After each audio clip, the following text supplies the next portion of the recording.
the previous videos, we talked about having strong encryption. But is having strong encryption good enough? No, because of human error. Additionally, there's other attacks that can be done to take advantage of the cryptographic algorithms. For example, one of them is a replay attack. Let's say, for example, that a person sends a message using the public key private key pairs or asymmetric encryption.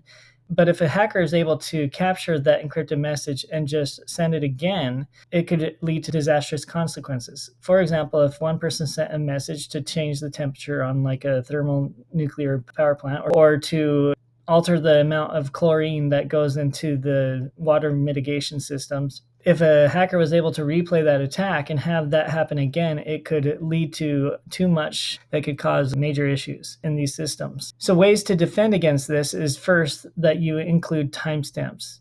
So if a timestamp matches a previous timestamp, you're going to just ignore that.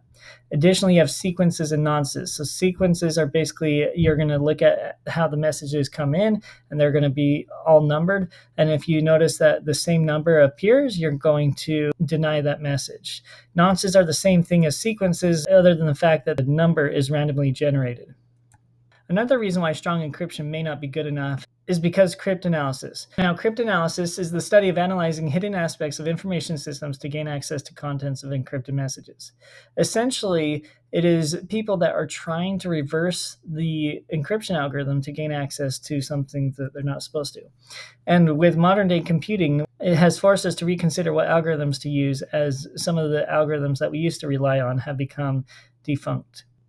As part of cryptanalysis, we have cryptanalysts, who are the ones that actually attempt to crack the code or find the key to be able to decrypt messages. For example, one famous one is Alan Turing. If you haven't seen the movie Enigma, I suggest you watch it. This is based on a real story of Alan Turing. Alan Turing was a cryptanalyst that decrypted the Enigma code to be able to capture messages by the Germans during World War II. And this was vital to be able to give them an upper hand in order to have the war go in their favor. And the way that Alan Turing discovered this is that there was a common word that was sent in every message, and that was Heil Hitler. And he was able to know that these messages contained that at the beginning, and so he was able to determine, well, what did he need to do to be able to figure out what the rest of the algorithm was to get the message. Cryptanalysis leads to defunct hash algorithms. For example, we showed you in a previous video the SHA-1.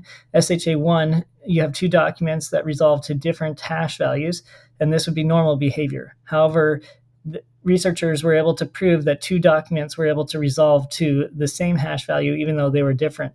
This is called a collision, and when you have the same hashes for two different files, you can no longer trust the integrity of the files. When SHA-1 became defunct, there were many systems that relied on it that needed to update, and it led to document signature problems, HTTPS certificate problems, version control problems, and backup system problems. A lot of changes have already been implemented, but it was a big concern when SHA was first determined to be defunct.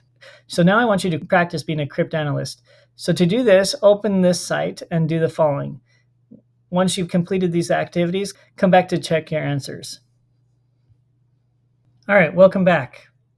So we're going to use the ciphertext from the notes pane, and we're going to paste it inside of our intercept text box here. I'll go ahead and click Find Frequencies. And you'll notice at first it lists off the most common letters that you'll see in the English alphabet, with E being number 1. But in our ciphertext, R is the most common letter. So likely the character shift between these two is the difference between those. And so that's about a 13-character shift. Additionally, we can count digraphs to see what the most common pairs of letters are and what actually showed up in our ciphertext. We can also do that with trigraphs, the most common trio of letters that show up, and what actually showed up in our ciphertext. And then finally, we can count doubles. This shows us the double letters that are the most common, and this is what we saw as most common in our ciphertext. So these could be helpful, not necessarily perfect, but helpful tools to use us as we engage in cryptanalysis. So the last part we were asked to do is to decrypt the message that we had. So first I'm going to click decode, and then I'm going to change it to the Caesar cipher. We'll go ahead and paste our ciphertext. And as I mentioned, it's about a 13-character shift. So if I type 13, you'll notice that it decrypted the message. And this is an example of using cryptanalysis. Thanks for watching my video. Feel free to click the links here to watch the next video of the playlist, continue to the next playlist, or subscribe.